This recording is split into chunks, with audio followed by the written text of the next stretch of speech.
Muy bien. Como ya lo dijo Fray Jimmy en la presentación, el tema que hoy nos reúne y también que está relacionado con lo que vimos en el encuentro anterior es la conciencia moral, la formación de esta conciencia y el juicio. Y es un tema que forma parte de la teología moral, eh, pero que tiene su alcance, su relación con la antropología teológica. Eh, Vamos a ver algunos datos, primeramente, eh, qué es lo que podríamos decir respecto de una descripción de lo que implica la conciencia moral en la persona. Eh, Nosotros sabemos por experiencia, y este es nuestro primer aprendizaje, podríamos decir, por la experiencia de cada uno de nosotros, que la naturaleza humana es estructuralmente moral. Está condicionada, pero no está determinada.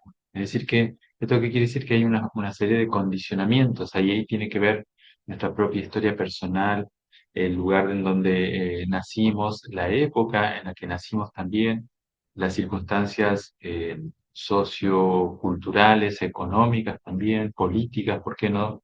Que van condicionando nuestra estructura moral. Pero, como dice la definición, no determinada, ¿sí? No hay determinado en nosotros. Es decir, la comparación con esto tiene que ver con, por ejemplo, con los animales. Los animales se mueven de una manera determinada, siguiendo su propio instinto. A un cachorro, a un perrito, le ponemos comida y su instinto lo va a determinar a moverse hacia la comida, ¿sí? A saciar esa hambre. Incluso, porque como no tienen razón, no hay razonamiento, es una actividad que realizan no razonada. Nosotros no nos comportamos así con la comida, en principio, sino que comemos cuando tenemos hambre, ¿sí? Eh, Otra cosa es que comamos de más, comamos determinados alimentos, eso es, aquí interviene también la moral. Pero quiero decir con esto que la diferencia, lo que nos distingue de los otros seres, como el caso de los animales, es que nuestra estructura moral tiene condicionamientos, pero no está determinada. ¿Sí? Que no estamos determinados a comportarnos de una determinada manera. ¿Sí? Vamos a ver por qué después. ¿Y por qué esto? Porque tenemos capacidad de autodeterminación. ¿Sí? Con capacidad de autodeterminarse según la vocación y las motivaciones, con la inteligencia y la voluntad para discernir el bien y el mal, lo que es justo y lo injusto, lo correcto y lo incorrecto, ¿sí? Es decir, que el primer aprendizaje que tenemos de esto es nuestra propia experiencia. Desde chicos hemos aprendido a regular esta autodeterminación y actuamos conforme a la vocación que hemos recibido. Una facultad humana que trae por creación de Dios el signo de su dignidad, ¿sí? El hecho de que nuestra naturaleza humana sea estructuralmente moral, eso es parte de nuestra dignidad como seres humanos, ¿sí? Somos dignos a los ojos de Dios y a los ojos de los otros hombres, de las otras personas, porque tenemos esta capacidad de discernir, de autodeterminación. Por eso es una instancia subjetiva de discernimiento moral o norma interiorizada de moralidad. Todo el modo en que nos comportamos surge de nuestro interior, ¿sí? Eh, y en esto podemos ayudarnos de elementos también que forman parte de nuestro conocimiento, como decía, por la propia experiencia o por la propia historia. Hay expresiones populares que hablan acerca de esta realidad, la conciencia moral. Para los griegos, la conciencia eran los genios, se llamaban así en la literatura antigua griega, incluso antes prefilosófica, eran los genios o furias, también decían, que desde dentro de cada uno perseguían a los malhechores y criminales. ¿Sí? Para los griegos antiguos, consideraban que en el hombre, por su propia experiencia, existían estos genios que guiaban, ¿sí?, las conductas. En la cultura popular cristiana ha sido expresada como la conciencia como el ojo de Dios, que todo lo ve. También como el gusano que muerde en el interior de la conciencia y que no deja en paz al que obra mal. Ya vamos a ver más adelante de qué se trata esto, ¿sí? Como ese, o bien es considerada como este ojo de Dios que todo lo ve, o como el gusano que desde dentro muerde, ¿sí? Esta expresión popular tiene que ver con lo que significa el remordimiento. Ya vamos a ver de qué manera esto se da en nosotros, ¿sí? El remordimiento, la palabra misma indica eso, es decir que se muerde, algo muerde, ¿sí? Y vuelve a morder, justamente porque la conciencia es la que nos permite este discernimiento entre lo correcto y lo incorrecto, es la que eh, vuelve a morder desde dentro, cuando se ha obrado mal. ¿Sí? Y esto creo que todos hemos tenido experiencia de esto, de lo que significa este remordimiento. Eh, Pueden ver las imágenes, ¿no? Estamos en el primer slide. Sí, En el profe. primero, no sé cómo hacer para que cambie. Eh, a ver.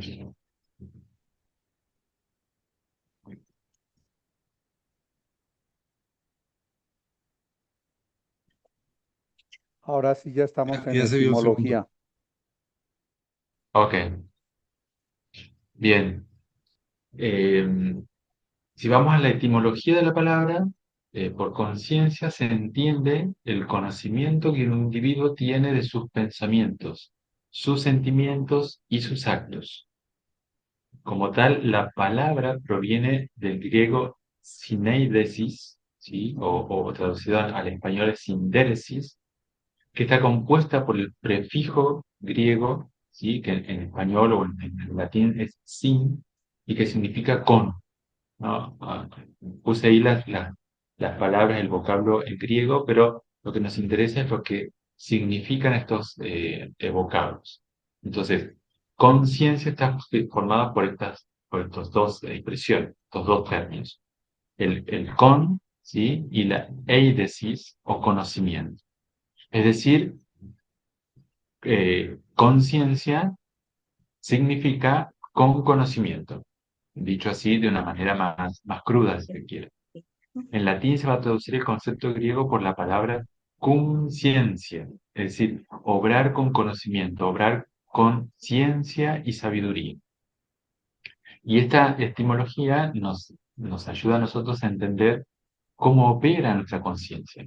Es decir, que eh, para que obremos, como se suele decir, a conciencia, es necesario tener o poseer este conocimiento, esta ciencia, esta sabiduría.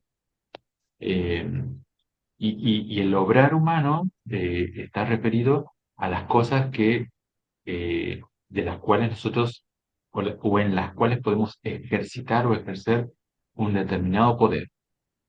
Eh, Dicho de otra manera, nosotros no obramos eh,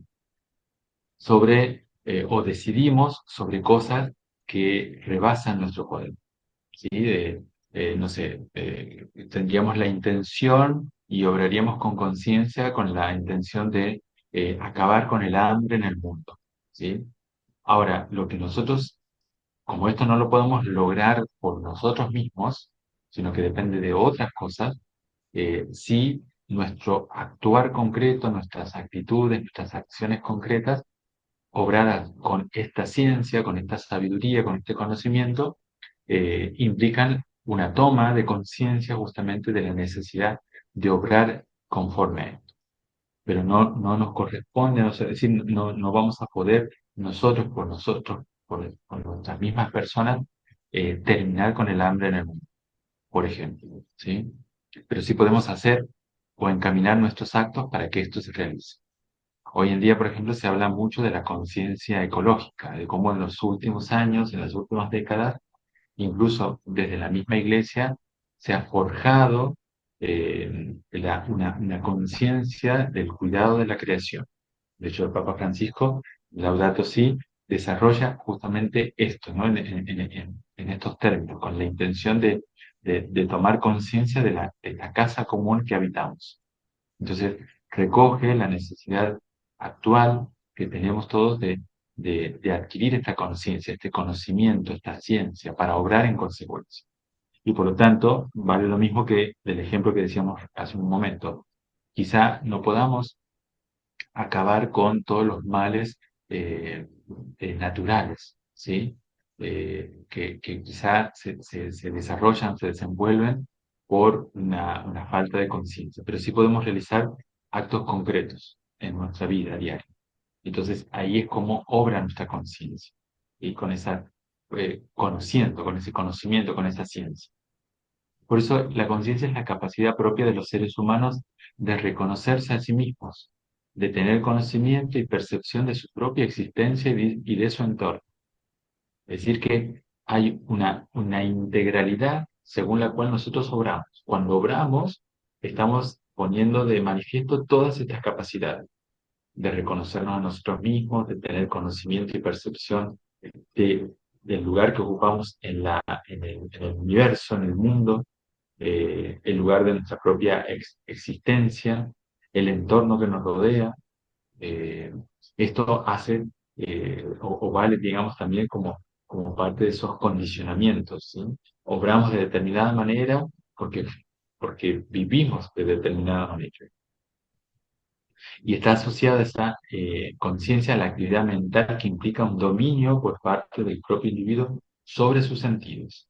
Es decir, que la conciencia, de obrar con conocimiento, con sabiduría, con ciencia, nos otorga a nosotros un dominio, ¿sí? La capacidad de ejercitar un gobierno sobre nosotros mismos y sobre nuestros sentidos. Por eso en la formación de la conciencia va a ser tan necesaria la ejercitación de esta capacidad de gobierno de nosotros mismos, ¿sí? Y esto se va mostrando en diferentes aspectos de nuestra vida, desde las cosas más concretas hasta las más profundas. Eh, no sé, vemos en el ejemplo de la comida.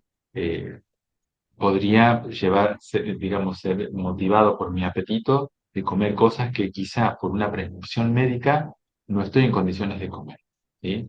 Entonces, como yo advierto, mi conciencia, mi inteligencia advierte, hay un valor más grande que es el cuidado de la salud, entonces obro conforme a eso. Y a veces puedo obrar en contra de eso también, aún conociendo las consecuencias de eso. Y por eso ahí es cuando se ejercita esta capacidad de dominio sobre los propios sentidos. Y eso aplíquenlo a los otros aspectos de nuestra vida. No solo en relación con la comida, sino en la relación con los demás, con las cosas, la relación que cada uno tiene con las cosas, ¿sí? En donde la conciencia se va haciendo cada vez más patente.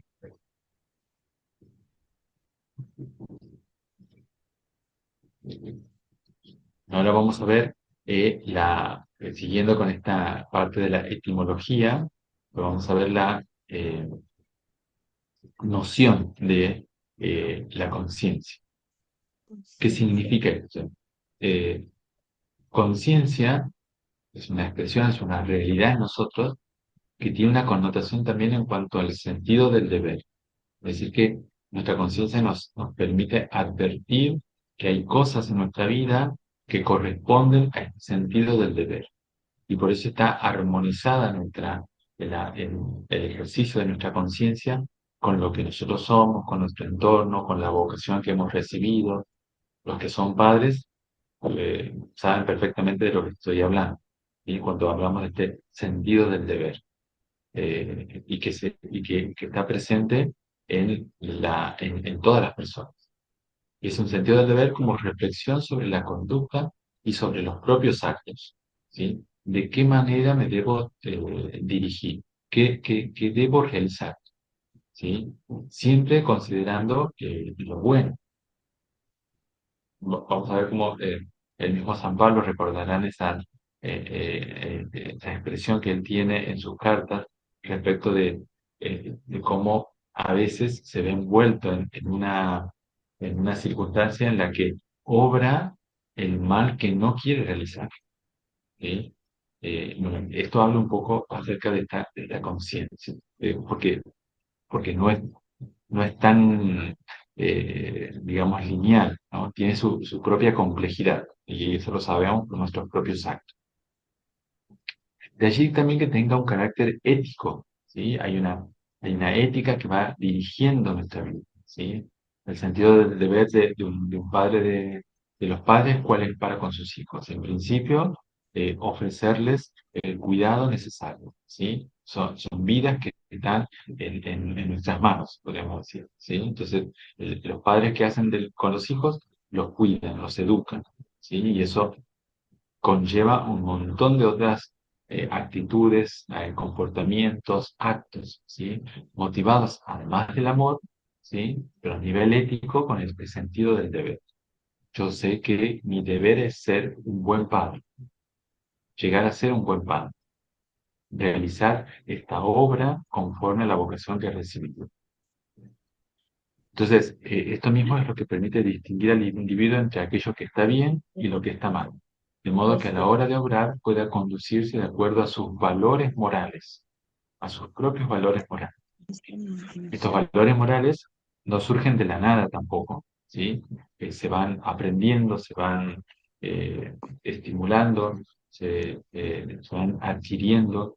eh, la experiencia misma de nuestra vida, de nuestro crecimiento, nos habla de esto, ¿sí? La conciencia ética o moral es la conciencia psicológica referida a los valores morales, que ¿sí? Es decir, tenga un hay carácter ético, pues permite distinguir. perdón, ¿en la pregunta? O,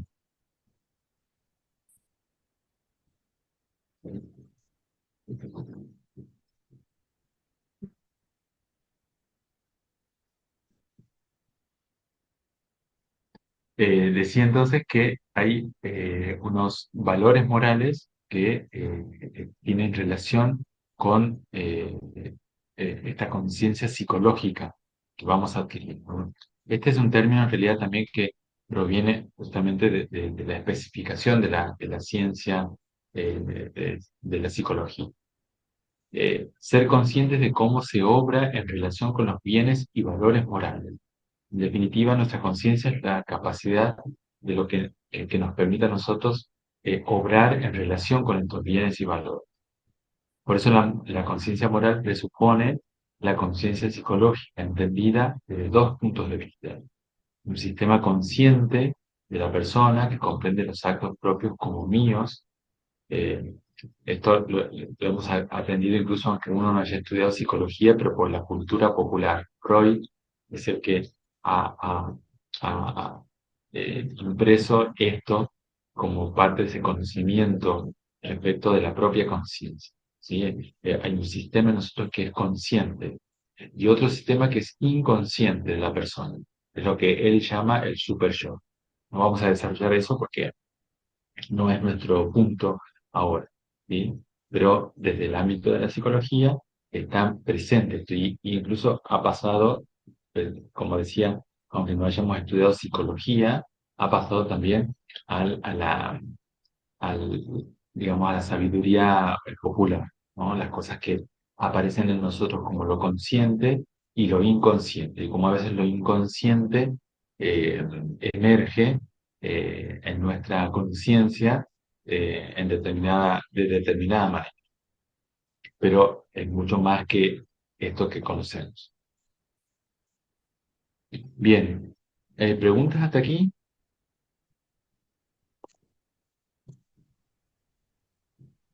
No, señor. Nirsa levantó la mano. Sí, Ay, gracias, madre. Fray. Sí, Hablamos de la conciencia y de todo lo que tan claramente expuso el Fray. Entonces, podemos decir que la maldad tiene conciencia, pues tiene sus propios valores, no, no buenos para los que nos creemos buenos, pero mm, esta maldad tiene conciencia que hasta mm, se dedica tanto a completar sus objetivos sin importarle sobre lo que vaya a pasar. Es mm, así como, entonces, ¿cómo funcionaría ese consciente y ese inconsciente en ese super yo? Porque tal vez ese super yo sea esa misma maldad, o cómo se verían mm, estos actos propios, o cómo se califica ahí esa maldad. De hecho, ¿tiene conciencia o mm. qué pasa ahí? Bien. Muy interesante la pregunta, en el sentido de que tenemos que comprender que nuestra naturaleza humana, porque hemos sido creados por Dios de esta manera, eh, siempre en nuestro interior, el deseo más profundo de todo ser humano va a ser siempre el bien. Nosotros no obramos queriendo el mal por sí mismos. ¿Sí? Nosotros en la experiencia nos damos cuenta de que obramos muchas veces mal, hacemos lo malo, hacemos las cosas que están mal, ¿sí? Pero hay un anhelo nuestro en nuestro interior, y eso lo tiene todo hombre, incluso el no creyente, un anhelo del bien, ¿sí? Y este anhelo es algo puesto por Dios desde desde nuestra creación, ¿sí? Todos obramos conforme a un bien. El problema es que tenemos lo que San Agustín llama bienes, aparecen en nuestra vida bienes aparentes, ¿sí? Pero Bueno, nadie obra, en definitiva, queriendo el mal por sí mismo, porque el mal no ejerce esa atracción como lo ejerce el bien. Lo que pasa es que nosotros obramos cosas malas porque las vemos, en definitiva, como un bien aparente para nosotros. ¿Sí? Es el ejemplo que poníamos de la comida. Yo sé que me haría daño comer algo que está prohibido por el médico, ¿sí? Pero aparece eso como un bien aparente para mí, ¿sí? ¿Cuál sería el bien aparente? Bueno, eh, eh, satisfacer mi deseo de comer eso que me gusta, ¿sí? A veces confundiéndolo con el hecho de la misma alimentación. Hay algo ahí natural que todos nosotros realizamos, que es justamente nos alimentamos para vivir, ¿no? Hay un instinto que está en nosotros y que eso lo compartimos con los animales, porque ellos también se alimentan para vivir. Pero en nosotros hay una conciencia de eso, ¿sí? Entonces, por eso no comemos eh, a deshora o no deberíamos comer a deshora, no comemos todo lo que quisiéramos sabiendo que nos podría hacer mal. Es decir, nosotros tenemos la capacidad de conocer, ¿sí? Y por eso obrar con la conciencia implica conocimiento. El mal de por sí mismo no podemos decir que tiene conciencia, sino que la conciencia es de la persona. ¿Sí? Y conforme sea esa conciencia o cómo esté formada, es que va a poder actuar según esa consecuencia. No sé si queda claro eso, ¿sí? Si lo que tenemos Fray, claro nosotros es que el mal, nosotros obramos siempre buscando el bien. ok, pero Fray, entonces definitivo, a ver si lo entendí bien. Mm, Para el maloso, que a nivel de mundial tenemos un montón de malosos, todo lo que hacen lo califican como bien. Para ellos está bien, es para ellos. Eso es lo que los desarrolla, lo que los hace levantarse cada mañana, planear, ejecutar acciones para eso que quieren, que el resto del mundo lo ve mal. Para esos malosos, ¿cierto? Está bien porque esa es su sí, óptica, su manera de pensar, la construcción de experiencia de vida que hicieron de su conciencia a ese nivel. Todo lo que sea en mm, beneficio individual para ellos, pasen por encima de quien sea y destruyan, para ellos está bien. Construyeron su conciencia así. Se enseñaron a que sí, eso era lo bueno. Alguien en algún momento hablábamos con alguno de los fray que existe también, por ejemplo, las personas que van a dispararle a alguien y con la mano le echan una bendición a la bala y se la encomiendan a la Virgen Santísima para que caiga donde tiene que caer. O sea, es como, Mm, como ese discurso o esas realidades, pero pues están ahí mm, inmersas en la humanidad. Gracias. mm. Sí, esto se da así, ¿no? Pero volviendo a ese mismo principio, ¿no? Eh, las personas obramos siguiendo el bien, ¿no? Buscando el bien. Ahora, no es el bien universal, ¿sí? El bien que nosotros consideramos de la fe, por ejemplo, ¿sí? Eh, y por eso, con este tema profundo, más sensible de la conciencia, ya lo vamos a ver al final, es que se pueden clasificar, mm, lo hacen los moralistas, distintos tipos de conciencia, conforme a la formación que cada persona tiene. Hay diferentes modos de ejercitar la conciencia.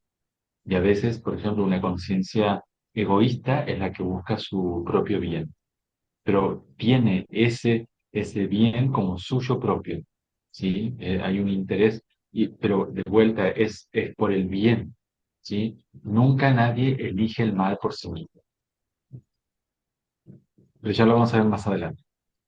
En la Sagrada Escritura aparece el tema de un modo implícito en el Antiguo Testamento y se vuelve explícito en el Nuevo Testamento. Y aunque el término griego, sineidesis, es desconocido por la Biblia, no lo es el de su función. Es decir, y esto lo vemos muy claramente en el Antiguo Testamento, donde no vamos a encontrarnos con esta expresión, ¿sí? de conciencia en el Antiguo Testamento, pero sí la función. Miremos algunos ejemplos, ¿sí? En estas citas bíblicas, por ejemplo. De David se dice en 2 ocasiones que le palpitó el corazón cuando hizo algo malo, ¿sí? Fíjense, Ah, es algo que la Sagrada Escritura nos informa de lo que ocurrió en el interior de David, en este caso, ¿sí? Y que eso es comprensible para nosotros porque también tenemos experiencia de eso. Salomón afirma de Semei, sabes, tu corazón da testimonio de ello, todo el mal que has hecho a mi padre. ¿Sí? Otra caracterización de lo que implica la conciencia. ¿Sí? Por eso términos o expresiones como las de corazón son muy vivas en el Antiguo Testamento y de alguna manera, bajo esa expresión, están queriéndonos decir que de lo que se trata en definitiva es de la conciencia. Jeremías advierte que el pecado está grabado en las tablas del corazón. Y así como Dios labra en las tablas del corazón su propia ley, las cosas malas, el pecado, que nos aparta de Dios, también queda grabado de esa manera. Por eso se habla del corazón.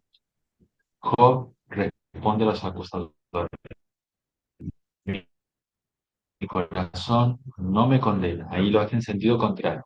¿Esto qué quiere decir? Que él, revisando, registrando su propia conciencia, ve que no hay nada que lo condene, porque la conciencia tiene esa capacidad que nos condena a nosotros mismos. Tened mis preceptos escondidos en el fondo de vuestros corazones, se dice en Proverbios. ¿Sí? Y hay varias citas en las que se habla de la misma idea. Es el mismo Dios que llama la atención al hombre para que guarde los preceptos en el corazón. Otra vez, el término de corazón, ¿sí? La expresión corazón, en el Antiguo Testamento está muy ligado a la conciencia. Por eso, todo esto que se dice respecto de cómo actúa el corazón del hombre, hay que interpretarlo en términos actuales, digamos, como la conciencia. En el Nuevo Testamento, como decíamos, se va eso explicitando, ¿sí? Aparece una explicitación. ¿Cuál es la función en el Nuevo Testamento? ¿Sí? Hay varias citas. En el corazón se siembra la palabra y en él debe fructificar. ¿Sí? Es una idea que aparece en Mateo 13, 19. En el corazón Se siembra la palabra y en él debe fructificar. Las acciones buenas salen de un corazón puro. Acuérdense de todos los pasajes en donde Jesús habla también de este exterior e interior. ¿Se acuerdan que cuando habla de la comida, por ejemplo, y le preguntan qué es lo que hace puro o impuro a un hombre, ¿no? Y él dice, todo lo que sale del corazón es lo que lo hace impuro. Nada de lo que está fuera y entra al organismo es impuro. Toda la maldad, así como la bondad, la maldad también sale del corazón. De nada sirve cumplir la ley si el corazón no es puro y limpio, porque de él nace la pureza del comportamiento humano. Es otra expresión, otro modo de entender la conciencia. Si se corrompe el corazón, se corrompe la vida y se camina en tinieblas. Por eso hay que cuidar el corazón. Hay varias citas, en Mateo, Lucas y siguientes.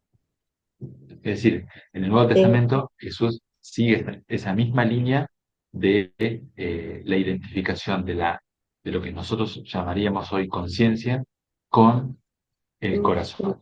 Por eso cuando aparece la palabra corazón en la Sagrada Escritura, tenemos que ubicarla en el contexto mismo de cada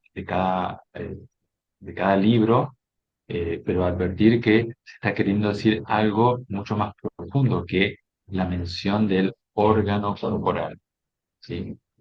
El corazón es como el centro integral de la persona, y eso está presente en todas las Sagradas Escrituras.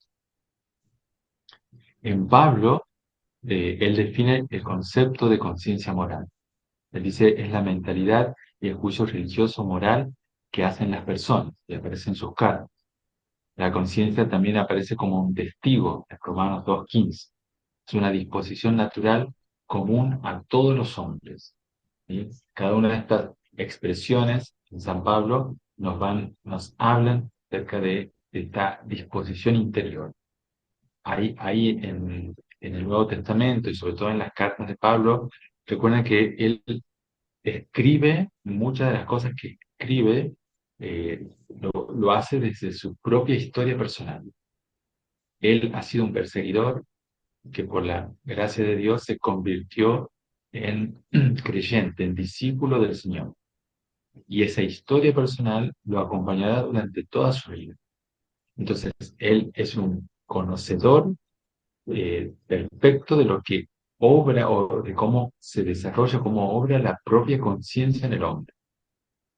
¿Sí? Él nos, podríamos decir, no se olvidará jamás durante su vida terrenal que ha sido antes un perseguidor de los cristianos, pero que por esa gracia, por ese don recibido de Dios, se convirtió en discípulo. ¿Sí? Por eso vemos siempre su intención de obrar con total rectitud. Y entonces eso es lo que le da fuerzas para no temer decir o manifestar la verdad del Evangelio con nadie.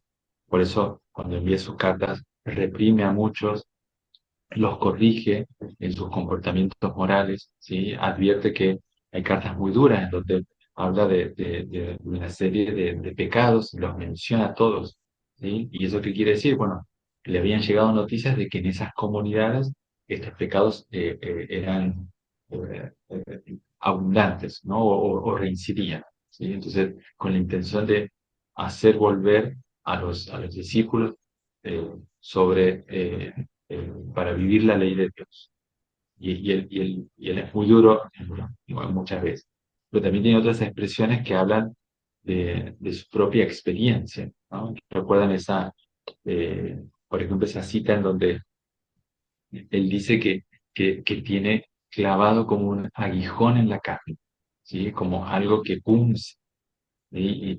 Y se está refiriendo, o podríamos nosotros vincularlo también con el pecado original en el hombre, que aunque borrado en el bautismo, sin embargo, mantiene como una herida en el interior del hombre, que muchas veces es el que por la influencia de ese pecado original, es que realizamos el mal que no queremos. Y por eso él también tiene la experiencia de esto mismo en su propia vida. En San Pablo aparecen también delineadas, podríamos decir, las funciones de esta conciencia como características de la propia conciencia moral.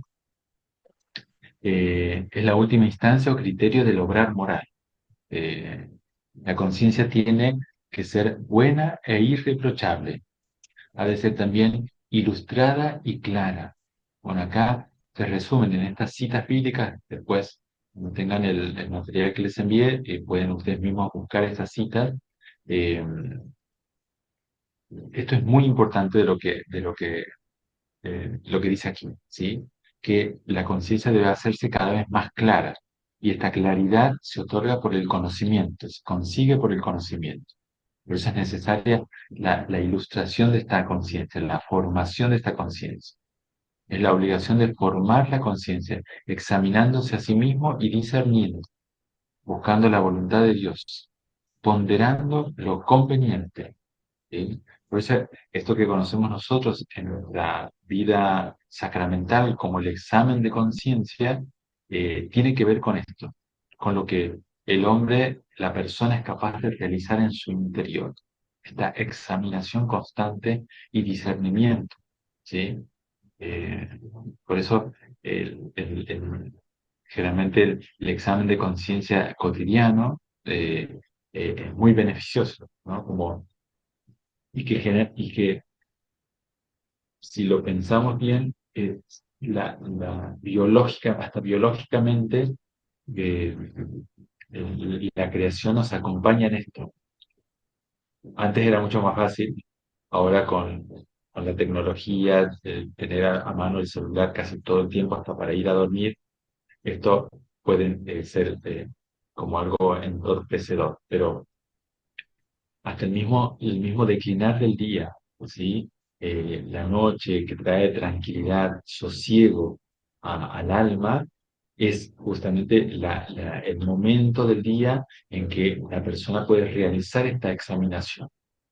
Si yo me voy a dormir totalmente abrumado, además de los problemas o las preocupaciones que tenga en mi vida, pero abrumado además por la tecnología, el celular y demás, no habrá espacio para esta examinación cotidiana, ¿sí? Esto que me lleva a mí a examinar, ¿por qué me examino? Porque recorro, ¿sí? En mi día lo que he realizado, ¿sí? Las acciones buenas que pueda haber realizado, y desde la fe nosotros sabemos que debemos agradecer eso, porque hemos cooperado a la obra de Dios, o las acciones malas que me empujan, por un lado, a la confesión, cuando descubro que son pecados mortales, o me empujan también a reparar eso, ¿sí? Que aunque quizá no sean cosas que impliquen pecados mortales, pero eh, tengo el propósito o hago el propósito en la noche de que al día siguiente mis acciones sean en el otro sentido. Si, si he, no sé, dañado a algún hermano, si he cometido alguna torpeza con alguna persona, entonces busco reparar eso. Por eso es tan conveniente esta formación de la conciencia, esta examinación. Y que Pablo lo pone ahí como una obligación, porque en definitiva el creyente tiene esta obligación de examinarse continuamente para justamente buscar siempre hacer la voluntad de Dios en nuestra vida. Saliendo de la Sagrada Escritura, podemos ver que el Concilio Vaticano II considera la conciencia moral como la facultad o la capacidad imprescindible dada por Dios al humano para manejar su libertad. Facultad o capacidad imprescindible dada por Dios al ser humano para manejar su libertad. De tal manera que conciencia y libertad están íntimamente relacionadas. Son la expresión máxima de la condición moral del ser humano.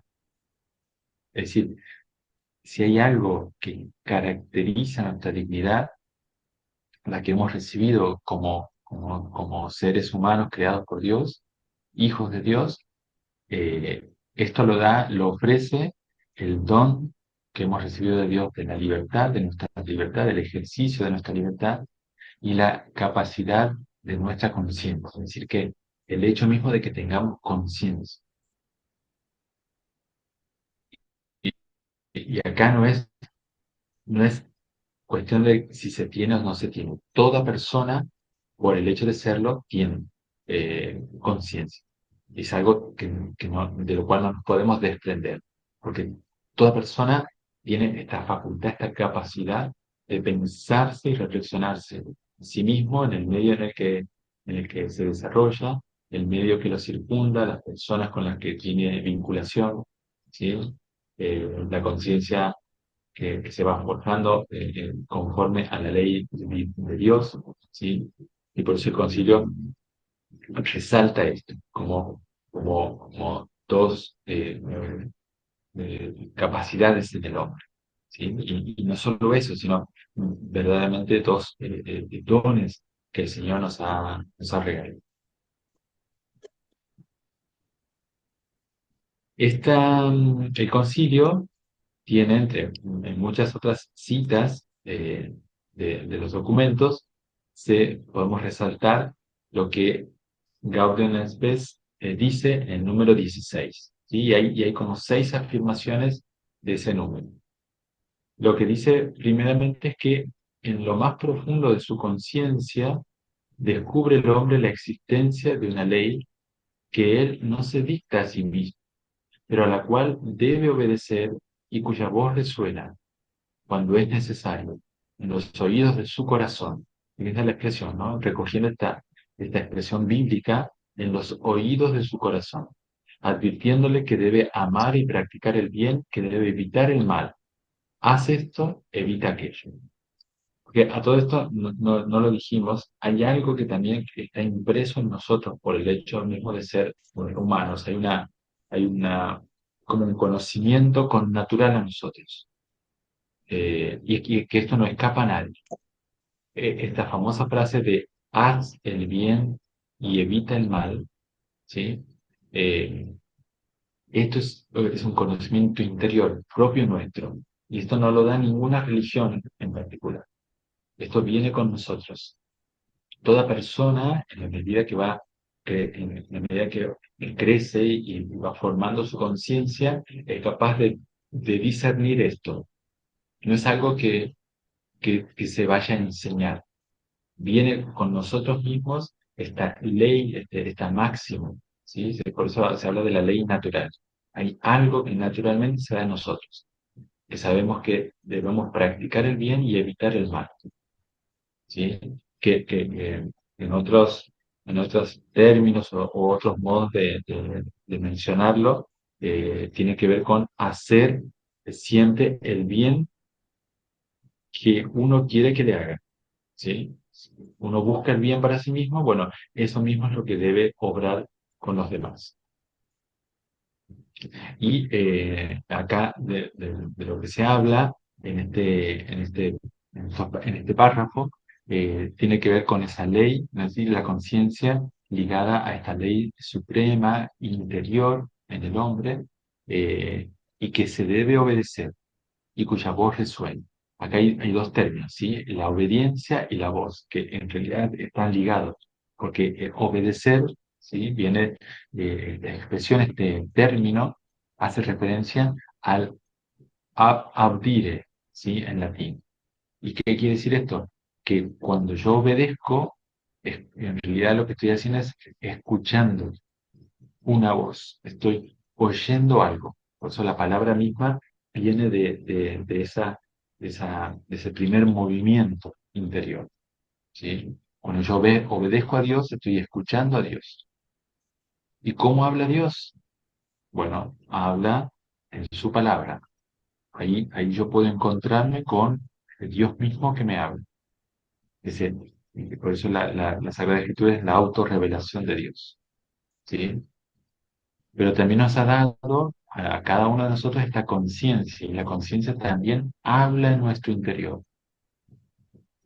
Por eso es una voz, pero no solo eso. A veces las personas entienden que la conciencia es como esa voz del bien que de un lado me dice que hay que hacer el bien y de la otra el diablito que me dice que hay que hacer lo malo. la conciencia es una sola, ¿sí? Y por eso es una voz que viene desde el interior. El segundo término, el párrafo dice, porque el hombre tiene una ley escrita por Dios en su corazón, en cuya obediencia consiste la dignidad humana, y por la cual será juzgado personalmente, ¿sí?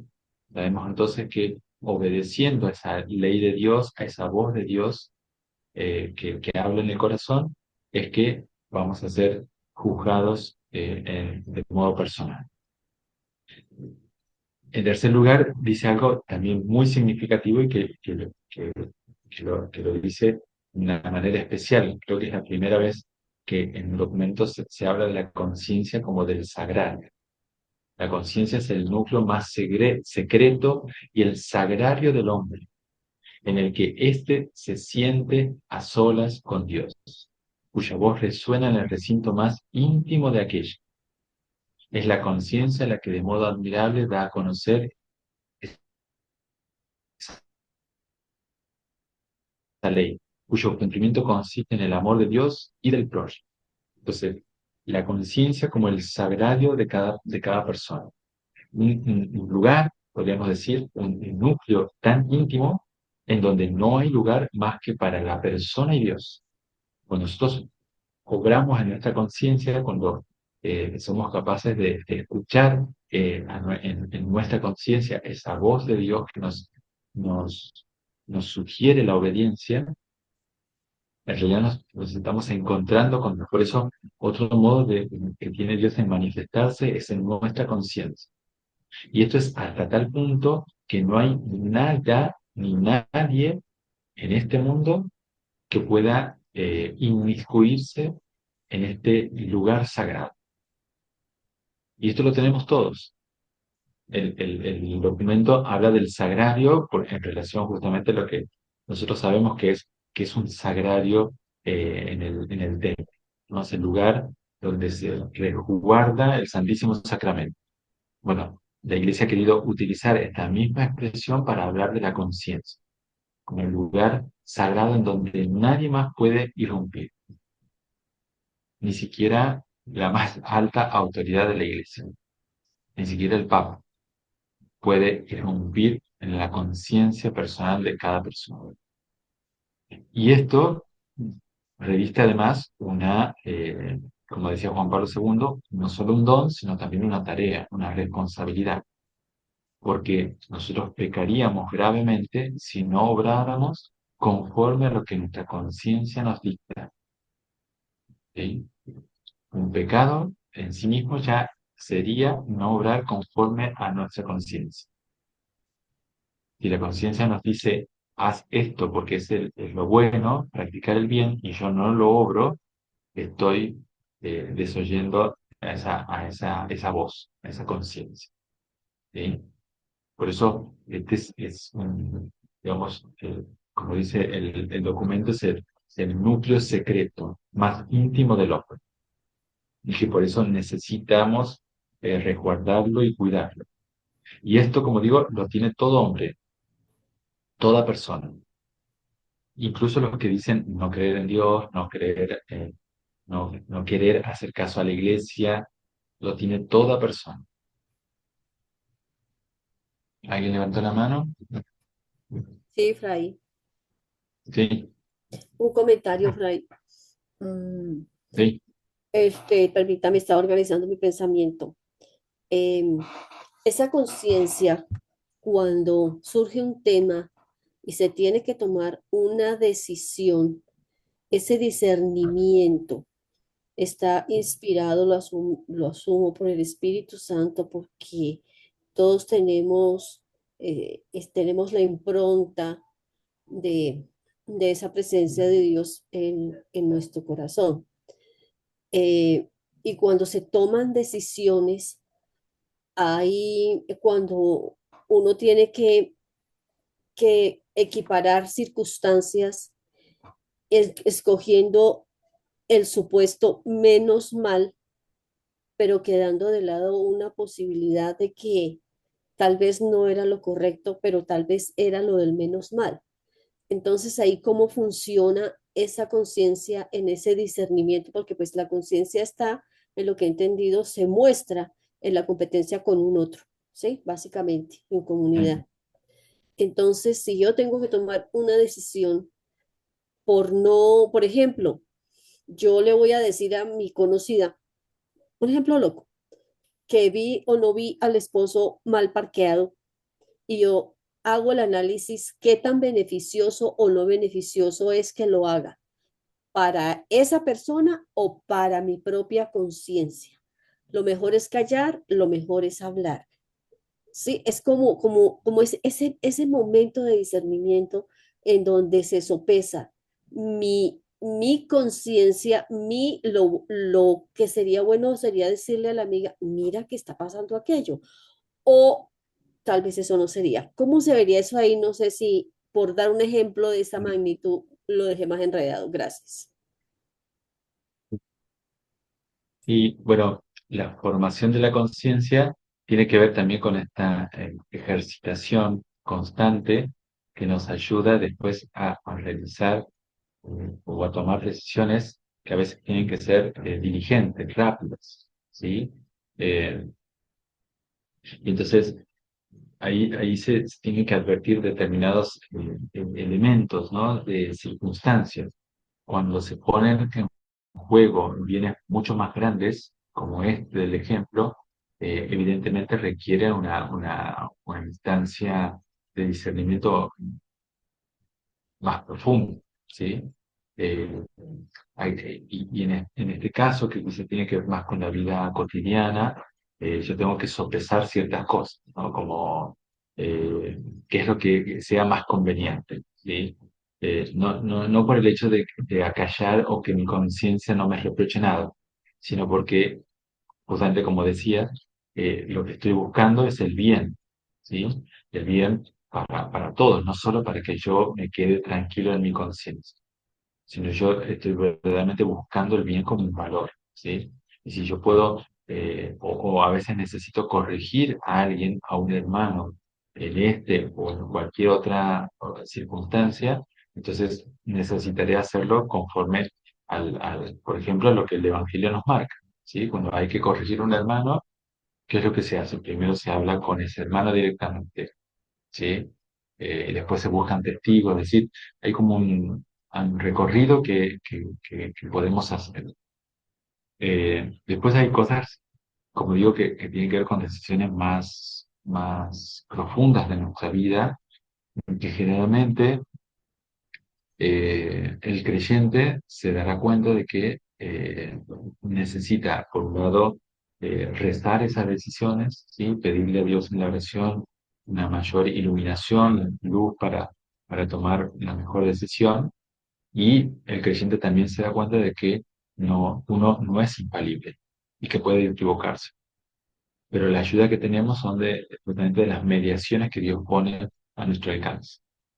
Entonces, ¿qué es lo que generalmente uno haría en esos casos? Pedir consejo cuando necesita tomar una decisión sobre un asunto complejo de su vida o que implique la vida de otra persona. Entonces, busco consejo. Busco consejo de alguien que, a ver, que yo puedo reconocer como un buen consejero.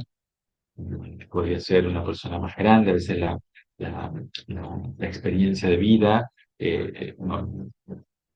aporta eso también, ¿sí? Una cierta sabiduría. Por eso generalmente uno que tiene a sus padres también podría buscar ese consejo con ellos, o con un amigo que yo sé que tiene, que es equilibrado, o que es prudente, no sé. O los mismos sacerdotes, ¿sí? A veces nos vienen a pedir consejo justamente eh, con la intención justamente de ayudar en estos discernimientos. ¿Sí? Y así es como se dirige, digamos, las decisiones más complejas. Después lo demás es la misma, en lo cotidiano es el mismo ejercicio de la virtud, ¿no? La virtud es la que después me hace actuar rápidamente y darme cuenta de que en el instante, en el momento, yo debo actuar de determinada manera, ¿sí? Pero Es algo que como digo, que se ejercita, que es necesario eh, valorar y ejercitar. Em, Este mismo número sigue hablando de la conciencia y dice que la fidelidad a esta conciencia une a los cristianos con los demás hombres para buscar la verdad y resolver con acierto los numerosos problemas morales que se presentan al individuo y a la sociedad. Acá habla de, recuerden que este documento, el Gaudium et Spes, está referido a la a hablar sobre la realidad por la cual atraviesa el cristianismo en la época actual, ¿sí? Fue escrito el documento ya hace 60 años, ¿sí? Pero prevé realidades que todavía siguen afligiendo la humanidad.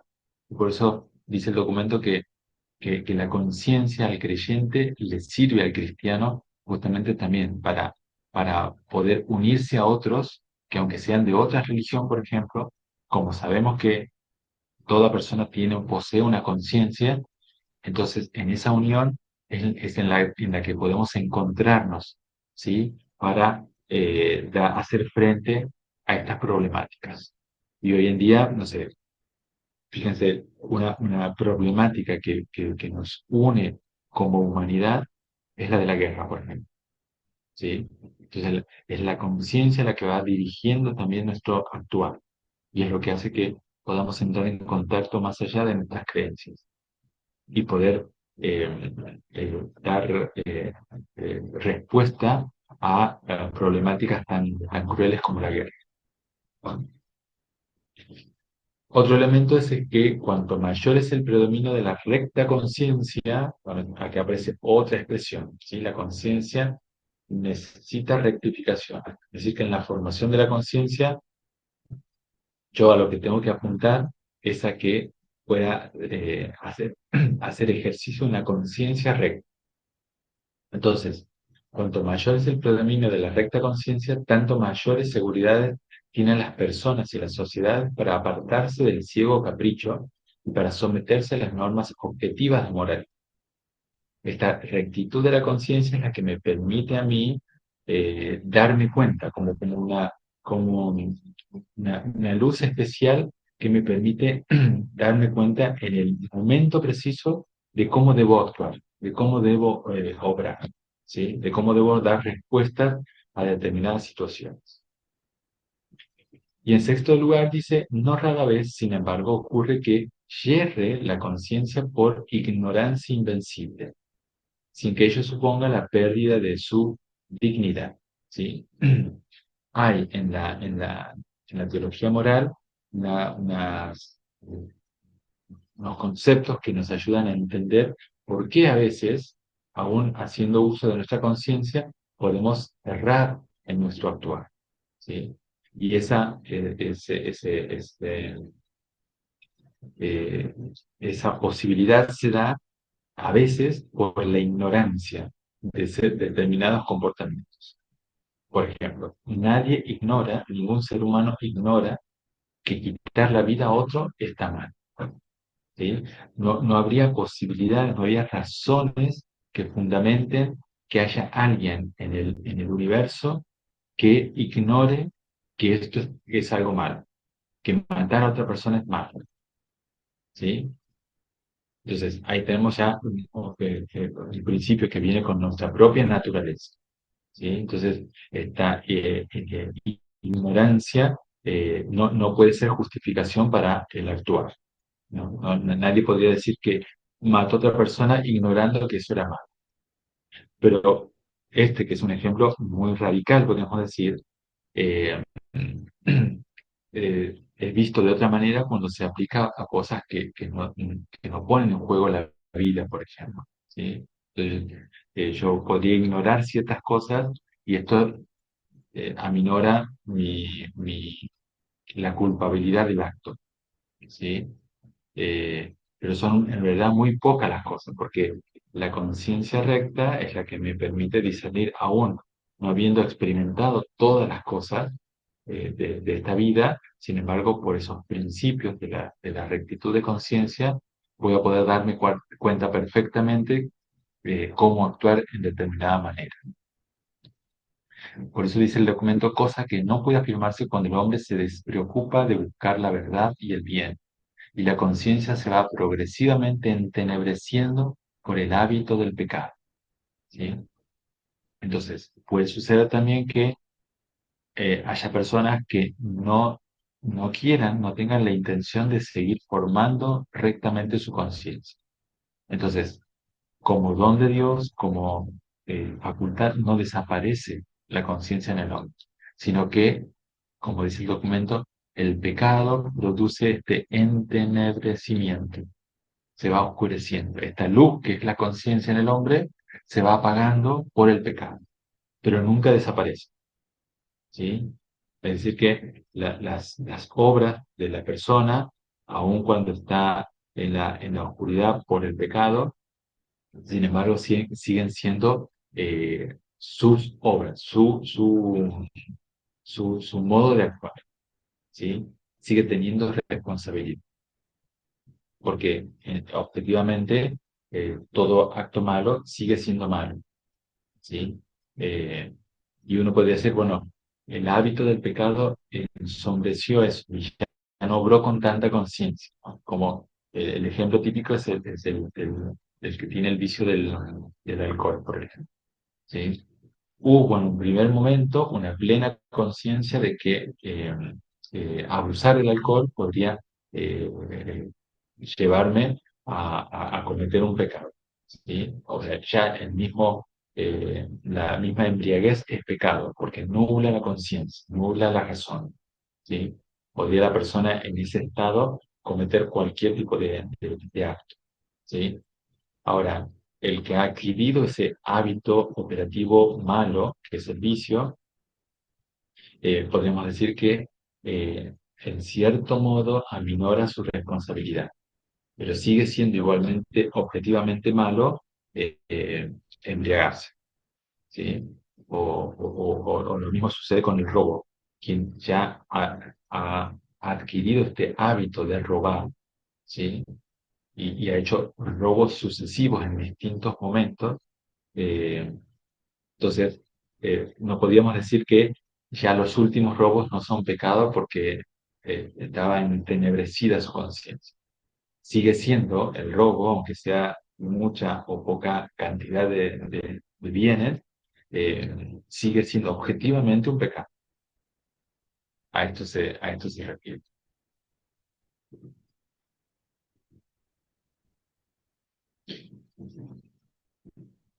Eh, Según Santo Tomás, para hablar de la naturaleza de esta conciencia, eh, él dice que en el sujeto existe una potencia, una disposición innata para formarse juicios morales. Esto que decíamos hace un momento. Hay cosas que vienen con nosotros, ¿sí? Como este principio de hacer el bien y evitar el mal. Esto está presente en nosotros y ese principio incluso es el que, el que va forjando nuestros juicios morales. La conciencia sería sinónimo de conocimiento intuitivo, ¿sí? Por eso esto de que decíamos, no hay nadie que ignore que quitar la vida a una persona está mal. Algunos de esos contenidos vienen dados por gracia infusa, como es la voz de Dios que resuena en nuestro corazón, ¿sí? Dios puede otorgarnos también esta gracia especial, darnos cuenta inmediatamente cuando hay peligro de de que el bien no se realice, ¿sí? Entonces nos previene para cometer el pecado. Y por eso esta voz resuena en el corazón. Pero los contenidos de conciencia no solo son gracia infusa, también resuenan en el interior las voces de la historia personal del individuo. Y como decíamos al principio, esto tiene que ver con nuestra propia historia, el mundo en el que nos hemos desarrollado, la propia familia, la propia historia familiar, la educación que hemos recibido, las experiencias con las que atravesamos. Todo eso va formando nuestra conciencia, va forjando esto, ¿sí? Por eso no es que tenemos que esperar de Dios esta gracia infusa, que Dios la da, la otorga, por supuesto, sino que también esa conciencia va formándose a partir de esta experiencia que cada uno tiene. Más aún en cuanto a potencia o facultad, ha de madurar y formarse como el resto de las capacidades humanas. ¿Sí? Y aquí vienen tres afirmaciones que tenemos que tener en cuenta para cuando hablamos de la conciencia. Por un lado, que la conciencia está relacionada con el sujeto integral, no es algo nuestro que como si fuese el apéndice en el cuerpo, ¿sí? Que se puede sacar y seguimos viviendo. ¿Sí? La conciencia está relacionada con la integridad de lo que somos. A eso se refiere. No hay cosas que no realicemos desprendidos de la conciencia. La segunda afirmación es que es la norma interiorizada de moralidad. Es algo que surge de nuestro interior. Es donde el sujeto juzga lo que debe hacer y decide hacer.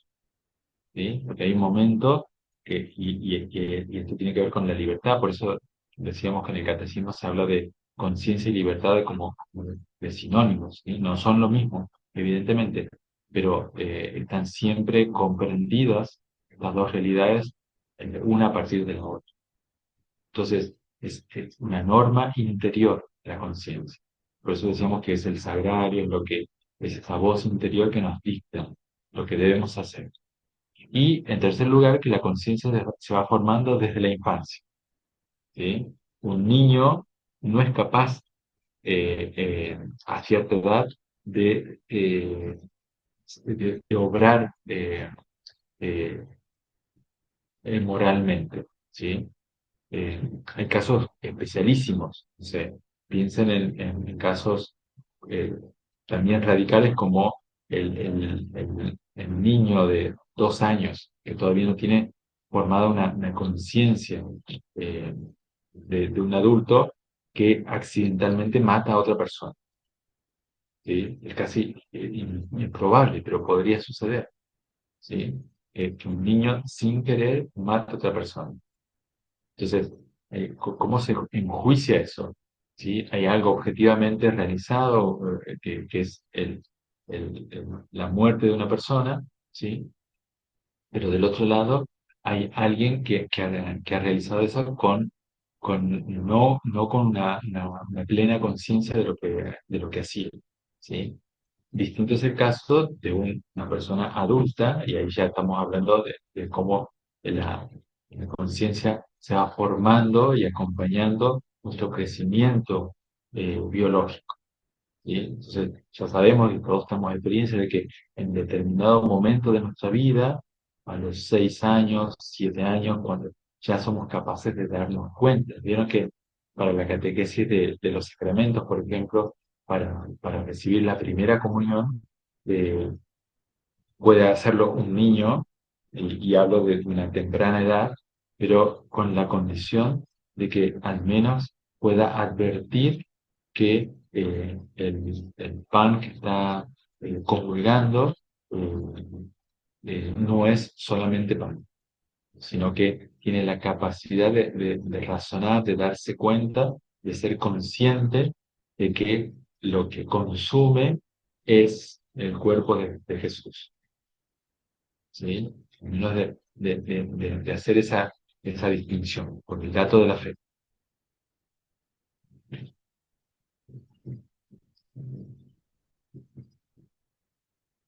Eh, Todo esto que decíamos responde también a la formación del juicio moral, ¿sí? La formación de la conciencia tiene que ver con el, el, el acto mismo que realizamos, ¿sí? El juicio moral. El individuo consigue cada vez mayor diferenciación e integración en su juicio moral y consiguientemente mayor consideración de los principios morales objetivos. Es decir, que a medida que vamos creciendo, vamos dándonos cuenta, somos más conscientes de la ley, de la norma, de los valores, ¿sí?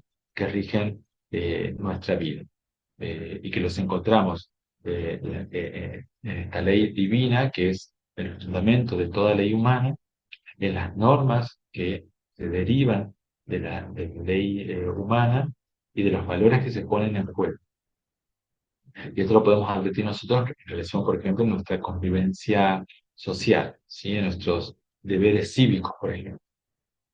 El deber de realizar elecciones, por ejemplo, de elegir candidatos, de comportarnos de determinada manera en el ámbito urbano, ¿sí? De respetar las leyes que van regulando nuestra vida. Porque si todos haríamos lo que a cada uno cree o considera lo más conveniente, sin una regulación, sin unas normas, eh, se volvería todo un caos para nosotros. Por eso, de la misma manera que existe un modo de comportarse habitualmente, también se dan unos rasgos morales que nos reflejan más que otros. Es decir, cada uno de nosotros tiene un modo de comportamiento que se ha vuelto habitual con el correr de los años, ¿sí? Hasta incluso, fíjense que tiene que ver con nuestros modos de escribir, de caminar, de hablar, de gesticular, ¿sí? Todo eso que se ve, que aparece en lo físico, son como el reflejo de algo interior, ¿sí?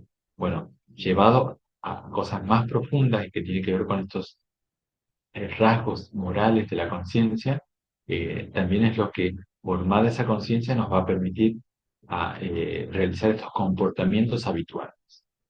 Dicho de otro modo, si alguien no ha sido educado, ¿sí? Y formada la conciencia de que cuando ve a alguien en la calle que necesita auxilio, no hace lo que sea conveniente para auxiliar a esa persona, no sé, a un ciego a cruzar la calle, ayudar a un viejito también a cargar las bolsas, no sé. Si uno no se ha habituado a realizar estos actos y que van formando este juicio moral, entonces difícilmente eso quede instalado en la persona como un rasgo moral. Entonces, ¿qué tendremos como rasgo moral de esa persona que no ha estado habituada a realizar eso? Que es alguien indiferente, que pasa por la calle y no responde a ese tipo de situación.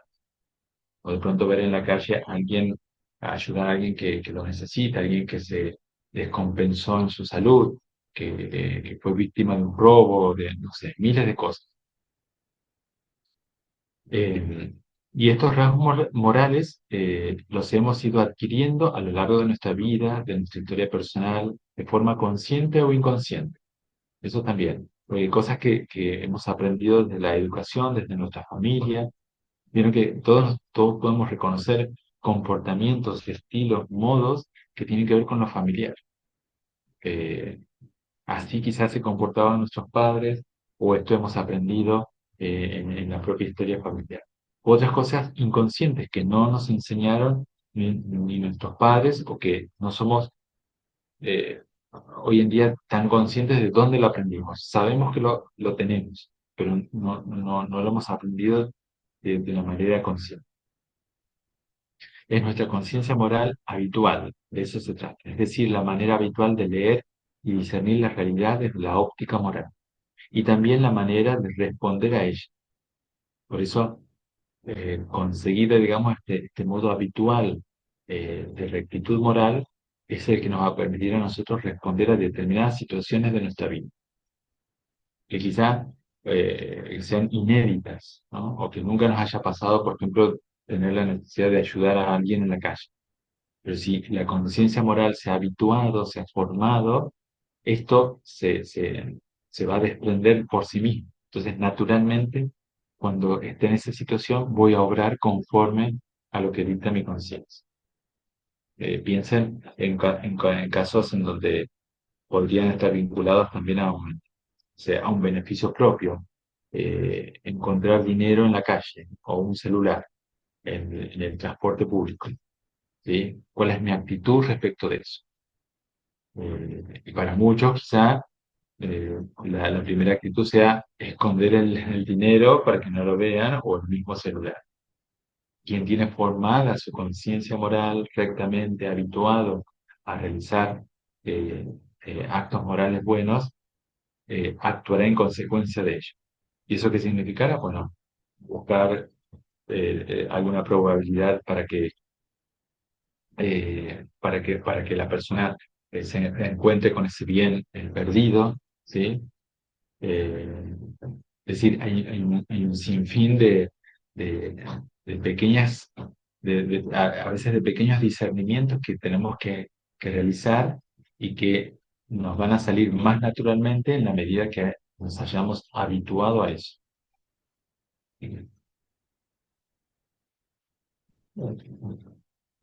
Bien, ¿preguntas hasta aquí?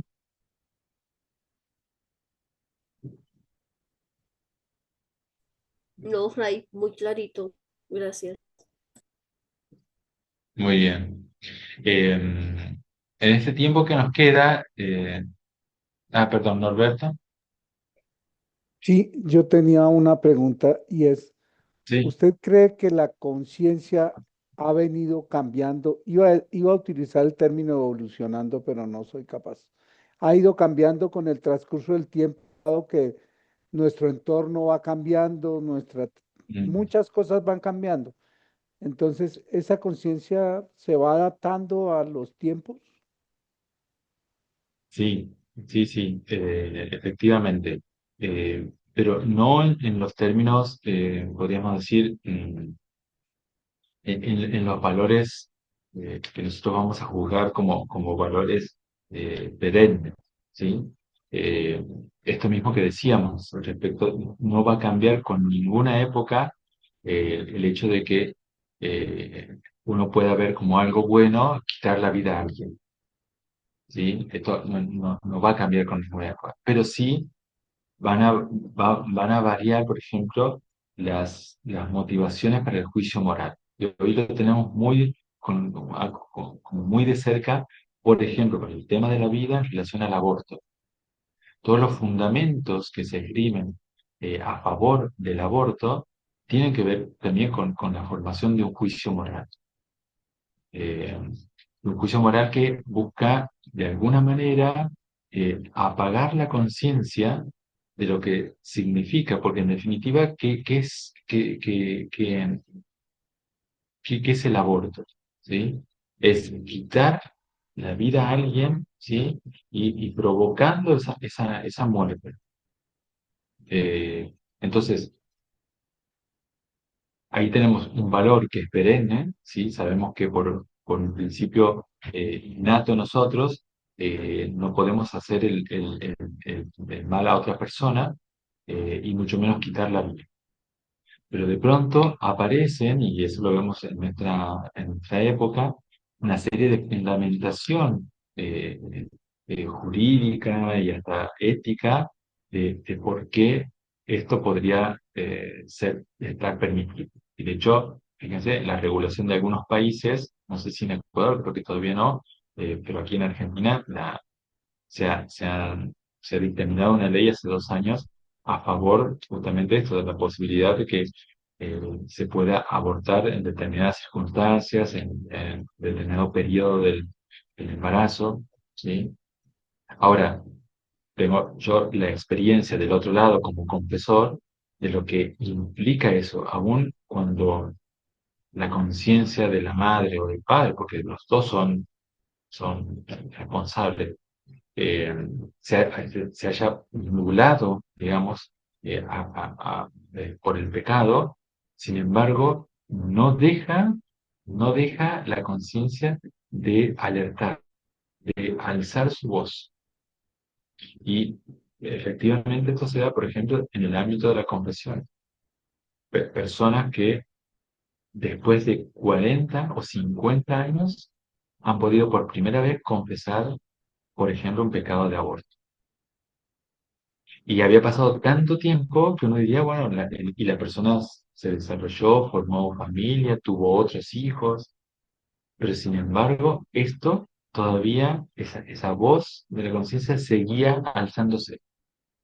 Es muy significativo esto, y se puede observar en este tipo de experiencias, ¿no? Entonces uno se da cuenta que verdaderamente este don de Dios dado a nosotros, que es la conciencia, es verdaderamente ese recinto tan sagrado, tan íntimo, y y en el cual nosotros podemos escuchar verdaderamente la voz de Dios.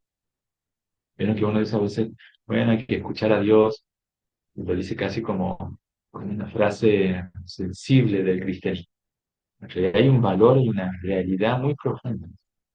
En la conciencia, el hombre es capaz de escuchar a Dios. Dios habla en la conciencia de cada uno. Marta. Gracias, Fray. Aquí podríamos nosotros estar hablando de que nosotros no le guardamos fidelidad a la conciencia cuando nosotros emitimos juicios de valor que van en contra de la voluntad de Dios, toda vez que la conciencia es una potencia que Dios nos dio y por lo tanto es innata en nuestro corazón y por lo tanto el Señor nos dio la claridad de saber qué es lo bueno y qué es lo malo. Y, y pienso que podrá, podrá madurar, crecer, pero no dejar de ser lo que es, porque ahí ya se perdería la fidelidad con Dios toda vez que es algo que Él nos regala, ¿no? Sí.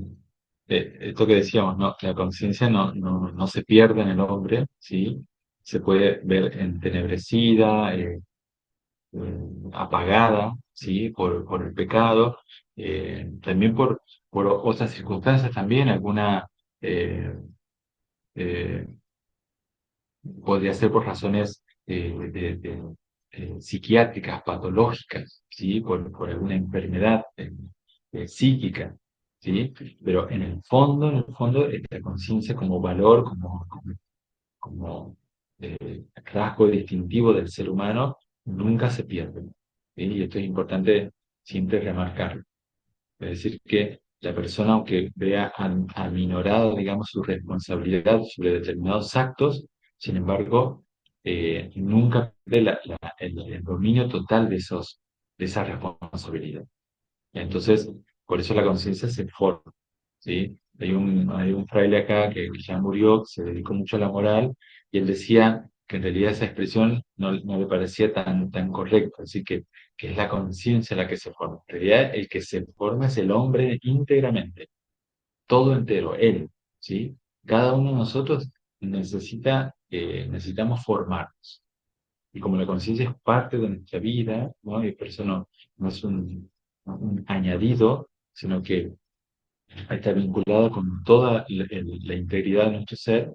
Quien necesita formarse es el hombre integralmente, ¿sí? Entonces, porque a veces la expresión formar la conciencia parecería que estamos formando algo de nosotros y desconectándolo de otras facultades o de otras dimensiones de nuestra vida.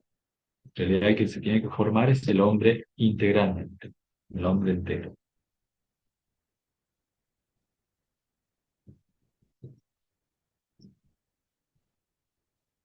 Em, Desde que en este rato que nos queda, podríamos ver, que después se los completo para mandar en el PDF, esto que mencionabas hace un momento, la, la, la tipificación que hacen los moralistas respecto de los tipos de conciencia, ¿no?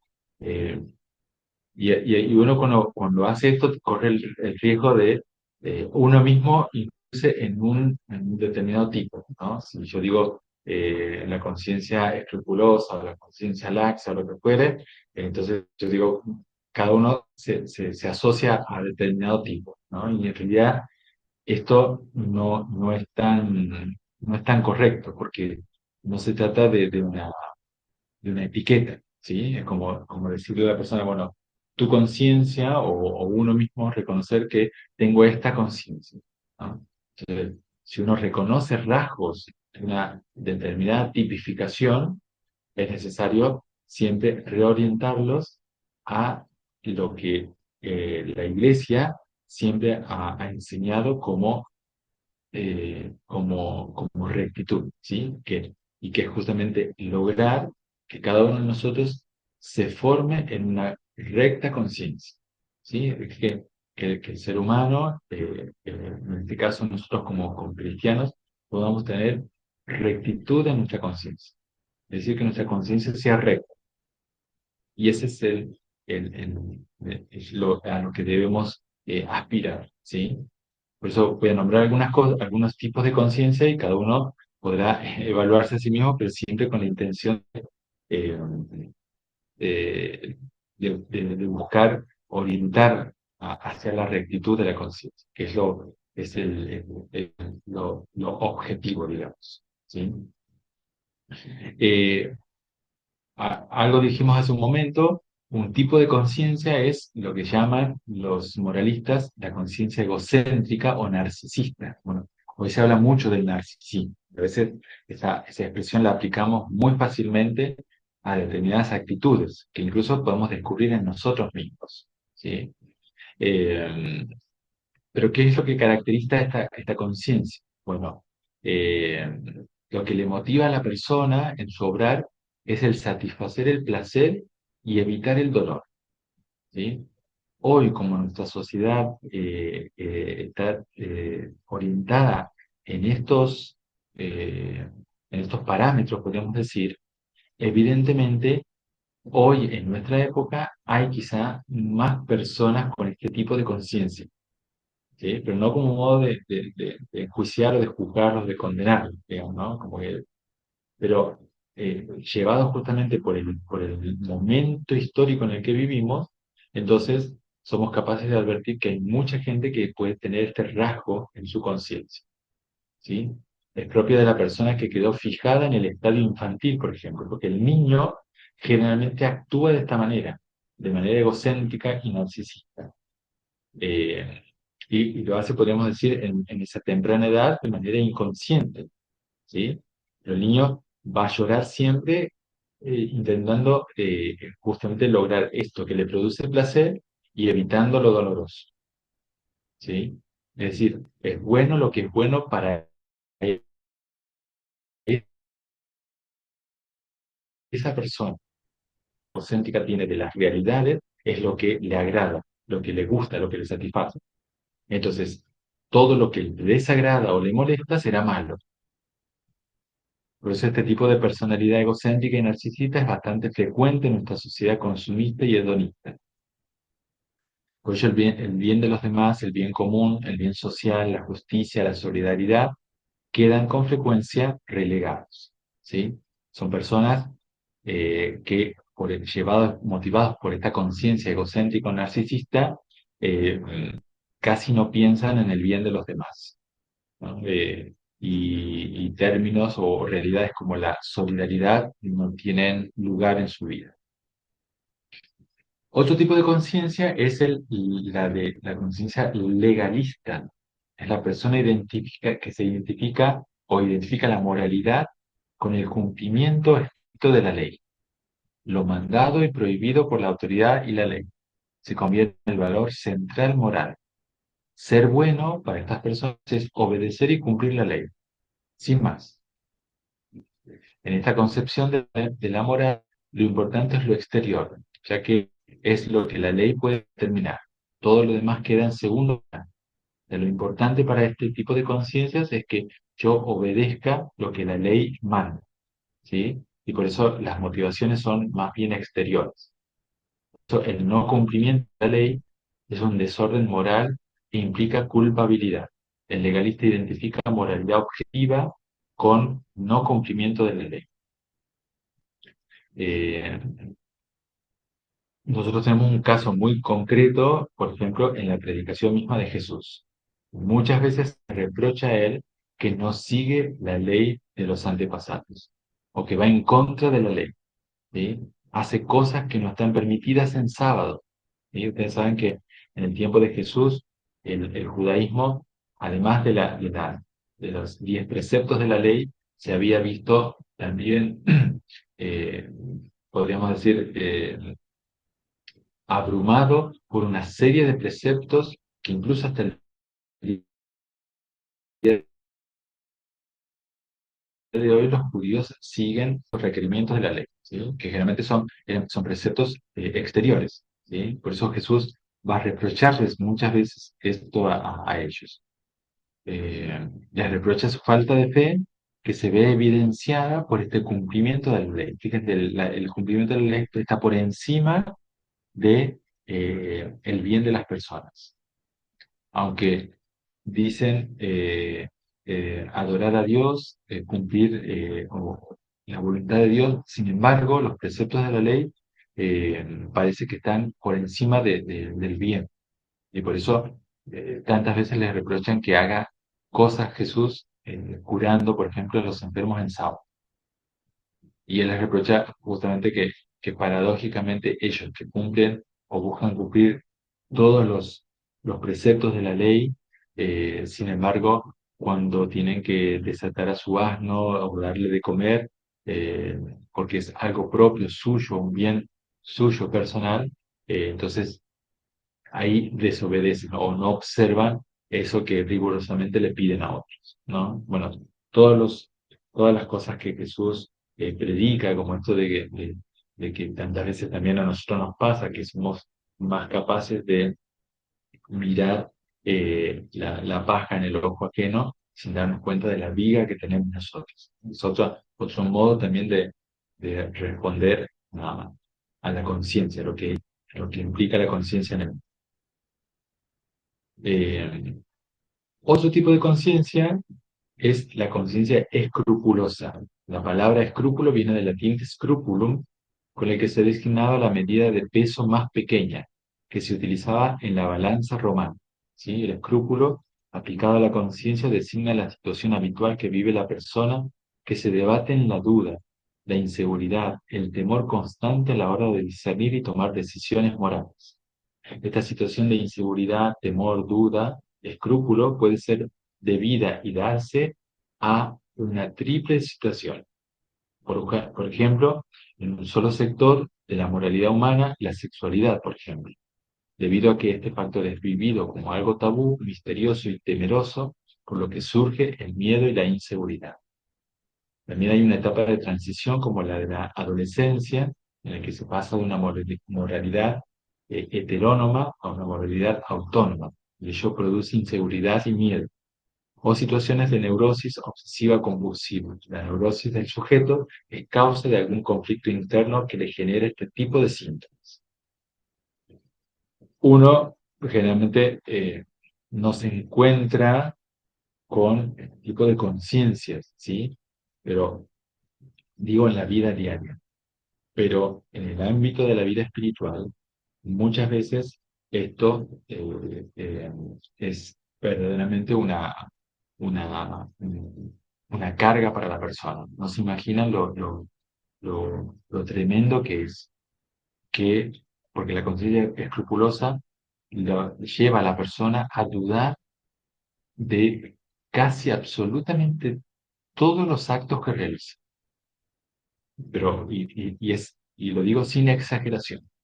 El escrupuloso lleva esa duda, esa inseguridad, hasta, hasta actos que sabe en el fondo que no constituyen ningún tipo de riesgo de pecado, pero que sin embargo, por esa inseguridad, puede incluso llegar a juzgarlos de pecado.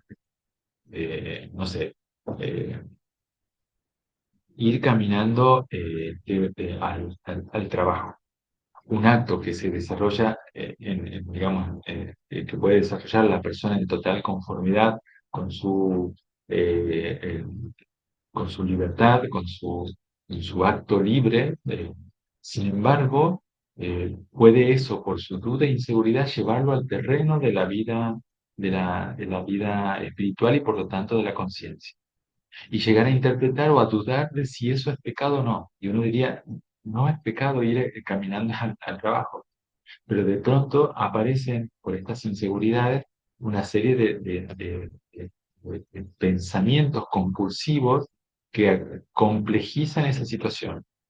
Y entonces la persona dice, no, no, yo sé que no es pecado caminar, Pero quizá estoy pecando porque me voy caminando motivado por mi propio orgullo, por querer hacerlo todo de esa manera o por querer, porque en el fondo quizá quiero demostrar algo, aunque parezca ilógico, en la mente del escrupuloso funcionan sus juicios de razonamiento de esa manera. Y es verdaderamente para la gente que lo padece una tortura. Y muchas veces eso son personas que, por ejemplo, van a intentar siempre confesarse, y lo digo así con conocimiento de causa, todos los días. Hay personas que incluso se van a intentar confesar varias veces en el mismo día.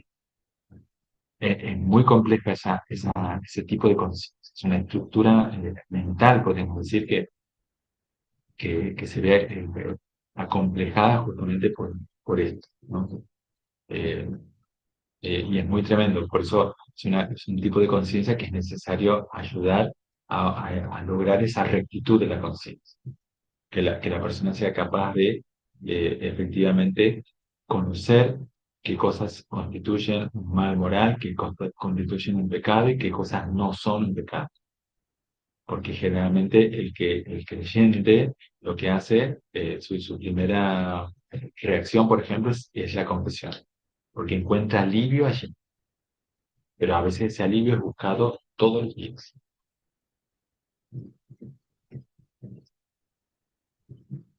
Otro tipo de conciencia es el de la conciencia perfeccionista.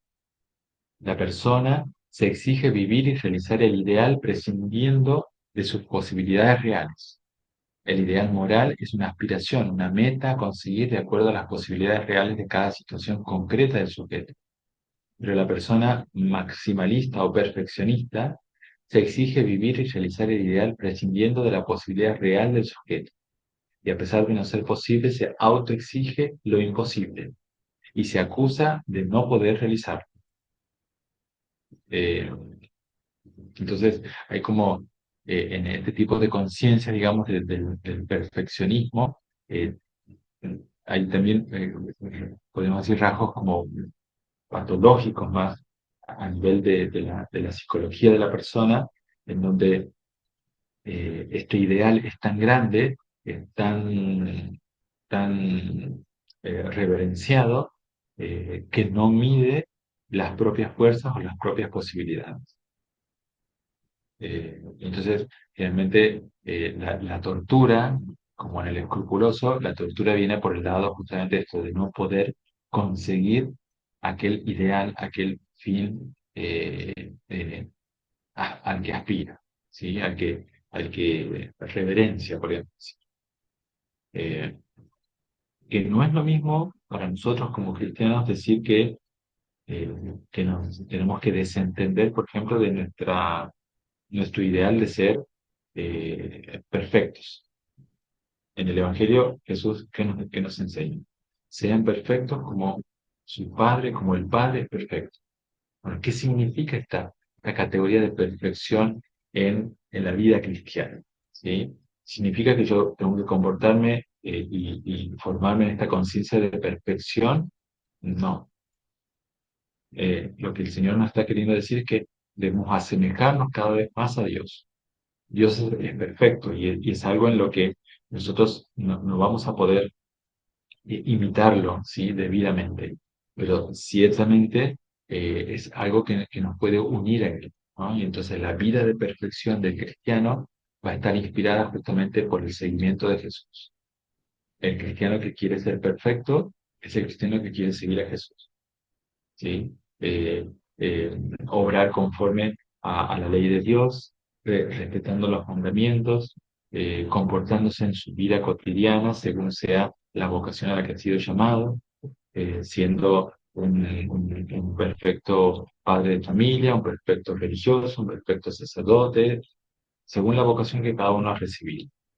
Ahora, todos sabemos que eso eh, tiene que estar, es ideal, no nos tiene que hacer desconocer nuestras propias eh, posibilidad, ¿sí? Yo puedo querer muchísimo o valorar muchísimo, por ejemplo, los ayunos, que es muy propio de la vida religiosa. Y antiguamente eran mucho más frecuentes los ayunos, pero quizá mi condición física no me permita realizar eso. Y entonces ahí como un ejemplo muy concreto, pero uno se da cuenta de que el ayuno, la penitencia no puede ser mi ideal de vida religiosa. Yo no me hice fraile para hacer ayunos. Esto quiere decir, yo me hice fraile para seguir a Jesús conforme a la vocación que recibí. Los ayunos, nuestros modos de vida, todo eso serán mediaciones que se emplean para conseguir ese fin. En la vida de un cristiano, el buscar realizar siempre el bien, ¿sí? En todos los ámbitos de su vida, es un ideal que debe conseguir, ciertamente, pero lo hará conforme a sus posibilidades. Otros tipos de conciencia, por ejemplo, son la sociológica. La persona aquí lo que hace es que vive de influencias sociales sin criterio moral propio, por ejemplo, ¿no? Entonces, puede que la persona haya forjado su conciencia solo llevándose de las condiciones sociales del medio en el que vive, ¿sí? Entonces, si para la sociedad en la que yo vivo es un valor el respetar ciertos principios, ciertos valores, entonces mi conciencia va a estar ligada casi exclusivamente a eso. Entonces voy a buscar ser no sé, un buen ciudadano. Y hay gente que a lo mejor puede como conformarse y agitar su conciencia solo con eso. Yo voy a buscar ser solo un buen ciudadano, alguien que convive buenamente con los demás, ¿sí? Eh, la persona indefectiblemente después descubre que las posibilidades que tiene interiormente van mucho más allá de eso, ¿sí? Que eso exige de la persona un crecimiento, ¿no? Entonces, eh, esto mismo que decíamos que lo aplicábamos a los cristianos, en realidad es para toda persona, ¿no? Todo padre, aunque sea alguien ateo que diga no creer en Dios, cuando hay una conciencia que camina hacia esa rectitud, se dará cuenta de que necesita ejercitar esto, ¿no? Este ideal de ser un buen padre, ¿sí? De comportarse debidamente de acuerdo a la exigencia de lo que implica ser un buen padre. La conciencia, entonces, finalmente, a la que tenemos que aspirar en nuestra formación, es a la conciencia madura y recta. Es cuando la persona ha interiorizado y personalizado los valores morales aprendidos en su vida e incorpora nuevos, ¿sí? Esto mismo que hemos dicho a lo largo del encuentro, ¿sí? Cuando la persona es coherente de acuerdo a esos valores, buscando lo bueno, lo justo, lo verdadero, ¿sí? Respetando la ley de Dios, respetando la ley humana, ¿sí? Entonces, será la persona que se comporta rectamente en todos los ámbitos de su vida, no solo en el ámbito de la fe o en el ámbito religioso. Es aquel que, o sea, fíjense en los primeros tiempos del cristianismo, en la Carta de Diogneto, un famoso documento de los primeros tiempos, lo que se dice allí es que las demás personas que todavía no habían conocido a Cristo reconocían a los cristianos no solo porque se amaban y vivían en comunidad, ¿no? Y vivían como hermanos, sino porque además, llevados de su fe, eran capaces de ser buenos ciudadanos, comportarse debidamente en la sociedad en la que vivían, ¿sí? Pagando los impuestos, realizando todo lo que hace un buen ciudadano, por ejemplo. Bien, hasta aquí, ¿alguna pregunta? Fray, estos tipos de conciencia podríamos llamarlos justificaciones del hombre. No sé si justificación, pero como decía, son tipos de conciencia y nosotros quizá podemos, si uno se autoevalúa, puede decir, quizá hoy en esta etapa de mi vida estoy en este tipo de conciencia o no, eh, pero en realidad podemos decir que son también estadios en los que a veces, por los cuales nosotros podemos atravesar, y eso acompaña también nuestro crecimiento biológico. Porque, por ejemplo, esto de la conciencia escrupulosa eh, podría ser muy propio de momentos de nuestra vida en donde estábamos creciendo, por ejemplo, en la adolescencia, en donde la inseguridad, justamente por ser una etapa de inseguridades generalizadas en nuestra vida, puede haberse forjado esta conciencia escrupulosa, ¿sí? Lo importante es que después podamos superar eso y pasar a la rectitud de conciencia. Pero hay determinadas circunstancias que pueden hacernos incluso volver sobre eso, ¿no? De ahí entran muchos otros condicionamientos, ¿no? La propia historia personal, eh, circunstancias de nuestra vida, etapas, momentos.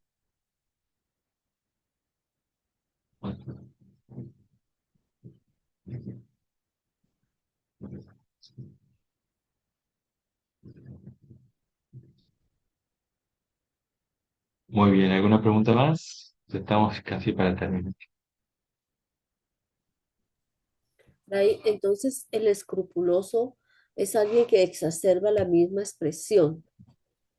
Tiene una medida, uno puede tener cierto nivel, cierta cantidad de escrupulosidad o algo así, o se denota exclusivamente el escrupuloso como el muy escrupuloso, o yo pienso que cada uno debemos de tener como un poquito de eso, ¿no? No sé.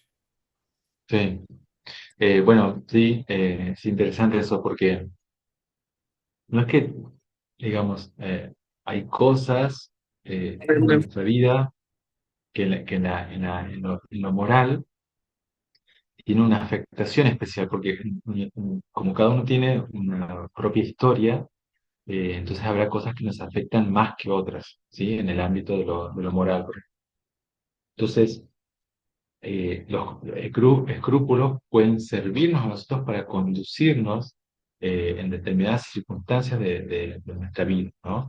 Eh, el escrúpulo siempre va a implicar inseguridad o temor, ¿sí?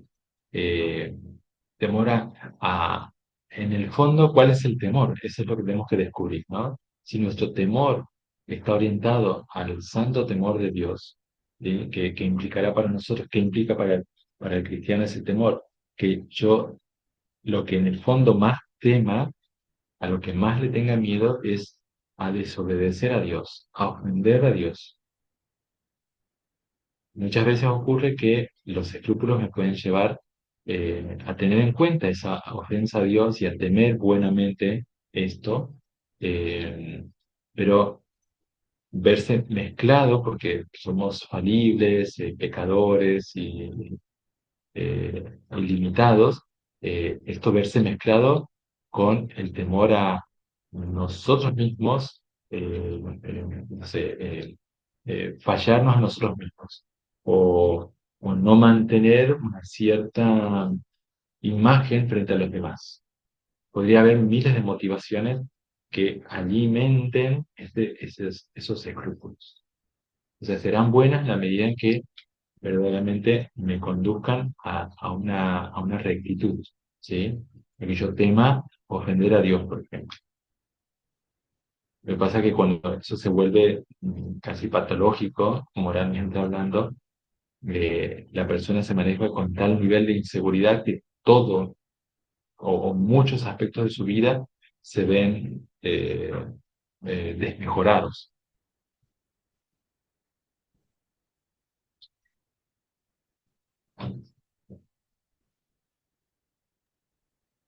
Fray, esa parte Sí, escrupulosa puede ser parte de la noche oscura.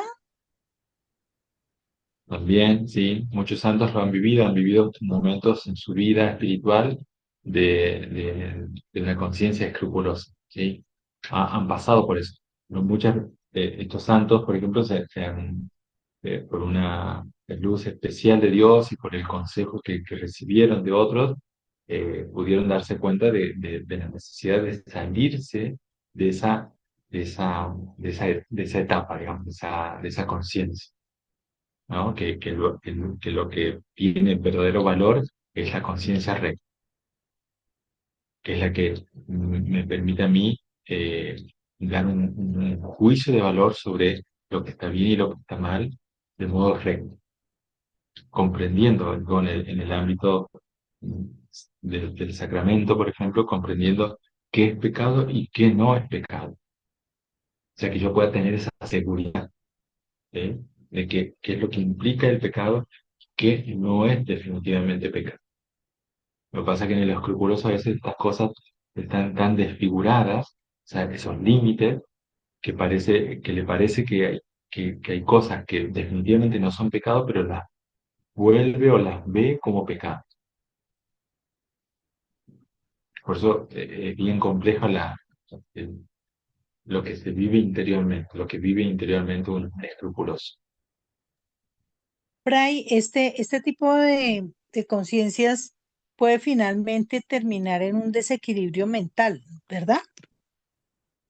Eh, cuando, cuando, cuando esto va, digamos, al, eh, al lado de alguna problemática de tipo psiquiátrico, sí, de hecho, lo más común hoy es que la persona pueda ser aconsejada también en buscar ese tipo de ayuda, además de la confesión.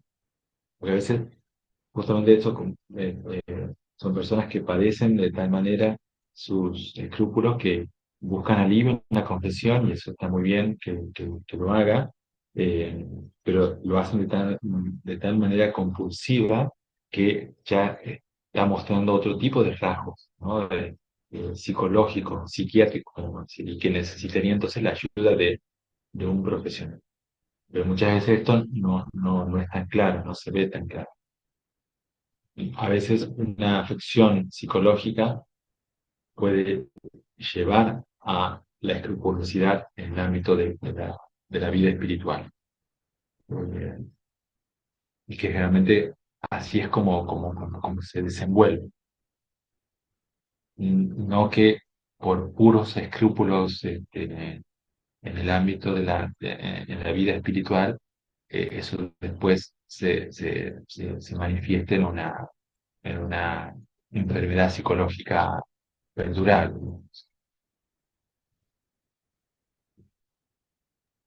Fray, de igual manera, el perfeccionismo puede llevar a lo mismo, ¿verdad? Sí, pero tiene es como eh, la conciencia perfeccionista prontamente se da cuenta de sus límites, o sea, no sé si prontamente, pero va a vivir como muchos, mucha angustia o con mucha angustia va a vivir cada vez que se tope con sus propias limitaciones, ¿sí? Algo que está en su ideal, pero que no puede lograr. Y esto quizá, bueno, con la ayuda en la vida espiritual, con la ayuda o con otro tipo de ayudas, puede salir de ese círculo, digamos.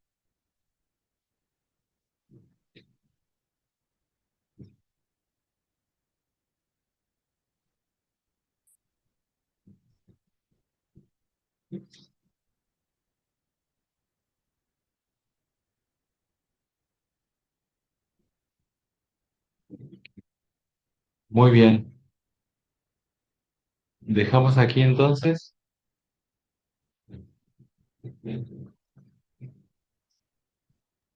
Sí, señor, Fray, muchísimas gracias. Ay, Muchas gracias a muchísimas ustedes. gracias. Eh, Muy muchas gracias, Fray interesante. Gustavo,